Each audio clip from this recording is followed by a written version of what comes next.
Hello, good morning, and welcome back at Operator Radio, Tent and CBK Rotterdam. My name is Lisa Smith, and in front of me are J10 and Gio Wyeth, also two nominees of the Dolph Henkes Prize. Congratulations. Thanks. Thank you. How are you today? Yeah, good. Pretty good. Mm-hmm. Yeah, nice to be here. What did you say? I said it's nice to be here. Yeah, well, welcome. Yeah. Did you celebrate the opening last night of Art Rotterdam, or Little what bit. did you do? We went for noodles with some friends who had been to the Prospects. Yeah, but we haven't been in. Yeah, we have been yet ourselves. Okay, you're welcome. Yeah.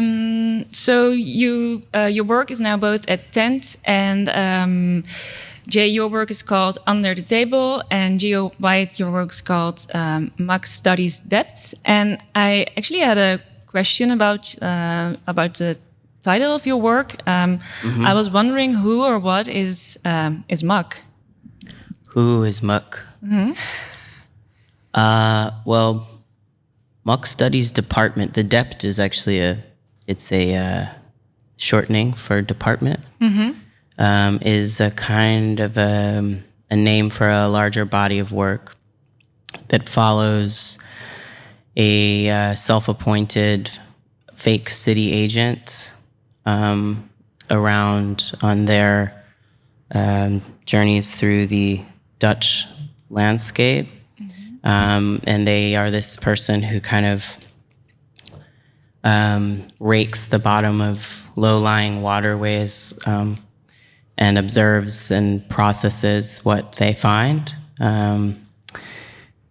which at the bottom, of course, of many waters is mud and gas and bicycles and blah, blah, all kinds of things. But also it's kind of a metaphor for what lies below the surface of something. So muck references both that material, which is a composite material. So it's not just mud, right? It's like a lot of things that are difficult maybe sometimes to figure out or isolate as individuated pieces. But it also references a kind of investigative journalism called muckraking, which was basically happening in the United States between 1890 and 1920. And it involved journalists who would go into the field of a particular industry or environment and do investigative research or embodied research. So they would kind of pose or pass or be undercover in different situations to expose certain truths of society. So like, for example, expose corruption in government or in the meatpacking industry, or there were different, or there was a very famous muckraker, Ida B. Wells, who's a muckraking journalist during that time, who was an anti-lynching activist. And so there are these different people throughout history that I'm referencing as well in the work. So that's where that word kind of comes from. Yeah, but did you made a fictive story out of it for your work? You know, I don't think it's that the narrative backdrop in a way isn't that critical. And I mean, yes, there's like an ongoing, let's say, mythological almost narrative that the character that I've developed is working with, where they're looking for stars. Stars are they say that, you know, with them looking for stars out of what stinks. That's kind of the tagline of Muck Studies. But so there's let's say, yes, a kind of poetic narrative mythology that's driving the work. That's why a lot of the language in the work is kind of written in that code, as though they're speaking in a sort of code. But the references that I'm making in the work aren't just fictitious.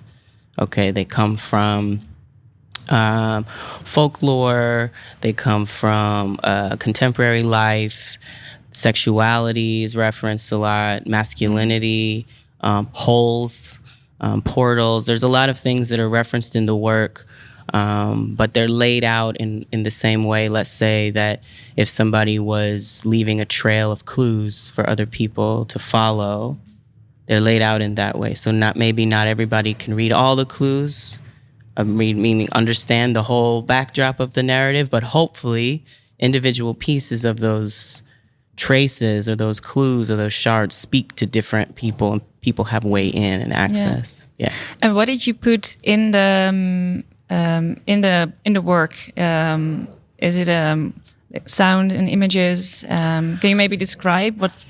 Because there's not much to look at, really. You know, it's mostly sound. So I worked a lot recording sounds in the basement of Tent. I recorded the sound of the pipes and the water sounds, and then I used some of those sounds mixed up with some sounds that I've recorded in other situations in the city, industrial sounds, water sounds, feedback sounds. I made these sound works, basically. So it's mostly sounds that come from the vents of the museum, and they come in a kind of rhythmic pattern and move in and out, and there's lights also that kind of blink, come on, and other things underneath. So when you look down, you see the work mostly. And then there's also these radios that are scattered throughout the space, and the radios have a long kind of poetic monologue that is recited from the perspective of the figure, Mak studies. Yeah. And well, if you go and visit Tent, please do. You might have to ask them to turn on the sound because I think it plays like twice a day. Okay, it's too loud. Like no, I don't think it's too loud, but I think everybody in the museum is cool with it, actually, including the other artists. Like we had a lot of talks about it and everything, but it's the neighbor. There's like a neighbor who complained, so we can only play it twice a day. Do you know what time?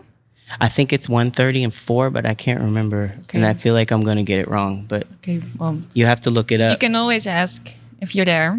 Yeah. Okay.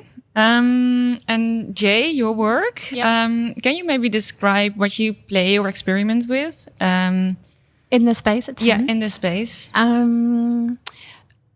It's basically things that like grow or like live or happen under tables or in corners of spaces. I've done some pieces before where I've like opened up the back of wardrobes, and then whoever's been like hanging out behind the back of the wardrobe has created a little like haven for themselves with leftover bits, like, I don't know, small pieces of toothbrushes and toothpaste that you get from hotels or like scavenged, or that are kind of like trinkets or jewels, but they may only be recognized as trinkets or jewels to the person who's like collecting them. And then at Tent, I wanted to make a larger piece so I exaggerated the table. So they're all school desks, but I've kind of like extended the legs so that you can you can go underneath a little bit. And underneath there's kind of like... You can walk into it? If you're careful, yeah. If you're careful, okay. Yes. And then there's like sometimes if I'm doing a show... and it's not somewhere that I usually live, I normally go for walks and pick things up along the way. And then some of those things might end up in the show. And the things that I end up picking up, I either think they're beautiful or they're like somehow useful. So they might have, I quite like mechanical bits and bobs, like springs. I really like springs, or clips, or so it might be like the clippy bit of a hair tie, or I don't know, maybe a little bit of rope that could use to tie something else up, or so it's all those things, and they all kind of get like reformed underneath the tables. And then there's lots of videos that I shoot on my phone, and it's a kind of a similar premise, like things that I think are really like kind of just that I think are pretty. Yeah. So there's after you cook ikan bilis, when you're making like a nasi lemak or something, you fry anchovies in oil, and all the little scales end up kind of dancing around in the oil, and they make kind of like these kind of undulating patterns, flickering undulating patterns in the oil. And because oil is a little bit more viscous than water, it has a kind of funny resonance in it. And then some of the other images are like lights from a bridge shining on a river in Malaysia, but they're all little snips of bits. So it's like scraps.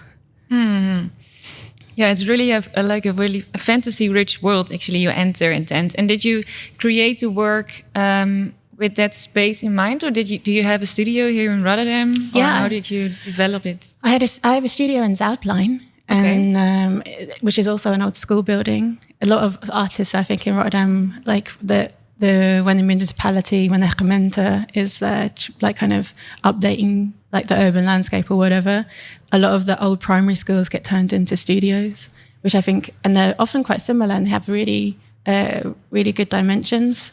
So some of the things I have like similar to here, you have these like constructions.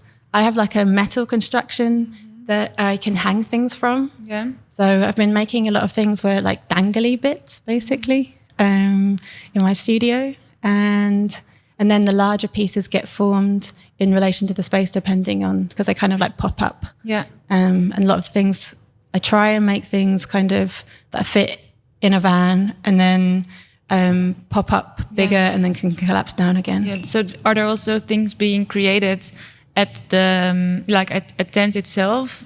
I did, yeah. So I changed there's a cardboard cave at the back of the room, and I changed the way that fitted to hold one of the projectors, and it kind of hugs a little bit of the architecture of Tent itself. It kind of grows around a little bit of a plinth, but it's kind of like things are adaptable. They have like their core, but they can adapt to the spaces. Yeah. And you, where did you develop the work actually, or? A lot of the material from in the work I've been developing for the last 4 years, actually. But I'd say that it's like a constant accumulation, similar to Jay, actually, except with different kinds of material. So I accumulate sounds a lot, and I'm listening a lot. I like to try and kind of, because of my background as a musician, I spend a lot of time working with sound and writing songs and this kind of thing. So I've collected a lot of sounds, I guess, or the sounds have found me, or whatever. We've met each other like over the last few years in relationship to some of the themes in the work. So it was also about trying out those different sounds in the space where I wanted it to be, right? And then encountering how those sounds responded to the environment, and then changing things or adding things. So I positioned the speakers, in the spaces where I wanted it to be, because I wanted the sound to come from somewhere, that the sound source is kind of moving in this particular way. And then you listen and you're like, actually, I could use something else, or I need to pull on let's say the sounds that come from this building. I'm curious about that. So then I mic'd up all the pipes in the boiler room, and I spent a lot of time recording sounds there and listening and making and sort of weaving, actually, these sounds together in a way that created a sort of evocative, haunting, rhythmic texture in the space. So are you always really aware of sounds and noises? Everywhere you go, are you? Are you very sensitive? Your ears, for example. I love sound. I love loud sounds. Mm-hmm.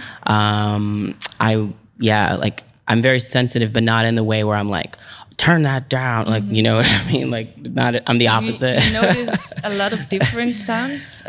Yes, I guess. I'm curious about how psychoacoustics work, this kind of idea of spaces being these, where there's these conversations that are constantly happening between different elements, like machine sounds, car sounds, and people sounds, all of these things, and becoming aware of them, and living here actually in Rotterdam in the Netherlands.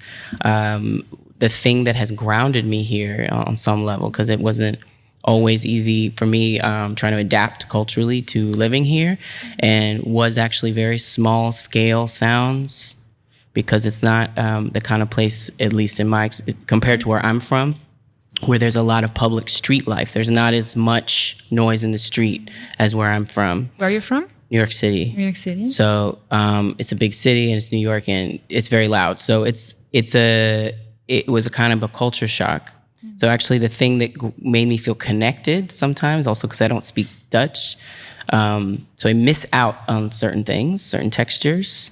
It was these small sounds. I don't know how to explain it. What are the small sounds? You mean sounds that you hear in the city? Or yeah, sounds of the city, sounds of people shuffling their bodies on the metro, little sound of somebody's headphones while they're listening to music from far away, dripping sounds of water, whirring sounds of machines. All these kind of sounds actually start to keep me company, or I find some kind of comfort in them.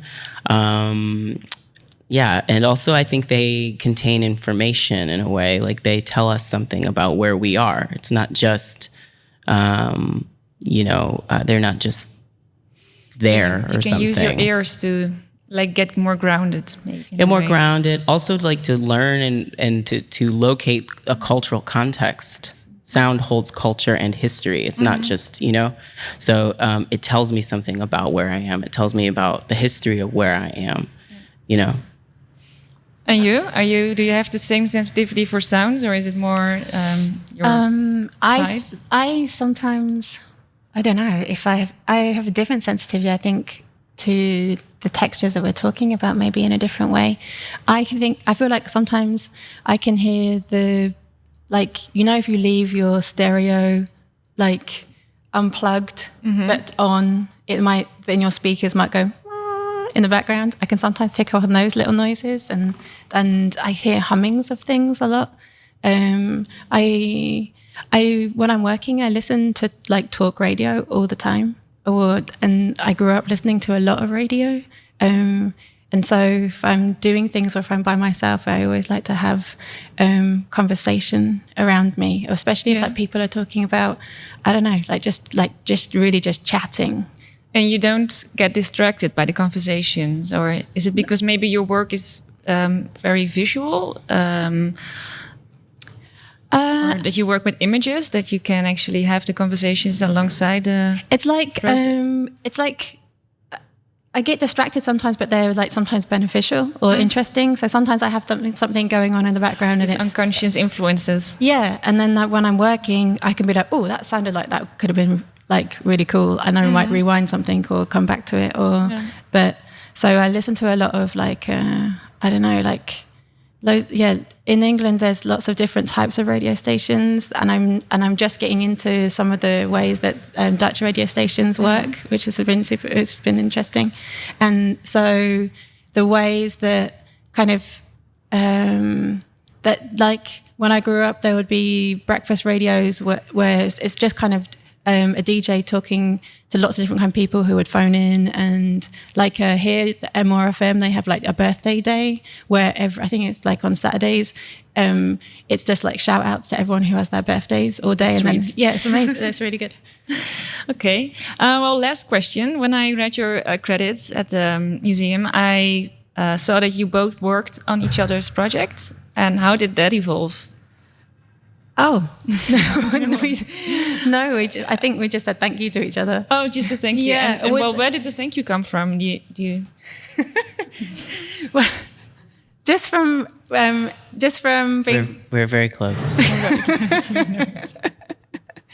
Oh, that's nice. And you're from England? Mm-hmm. Okay. I grew up in South London, yeah. And how long have you both been here in Rotterdam? Different lengths of time. I came here to study, so I went to Piet Zwart, and then I stayed because I really don't want to waitress 60 hours a week anymore.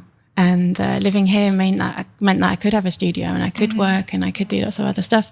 And then but I've been here since 2008. In Rotterdam. Oh, welcome. Yeah. And you, how many years have you been here? I've been in Rotterdam since 2017, yeah. No, it's been cool. It's been interesting. It's changed my life in a big way, living here compared to living in the States.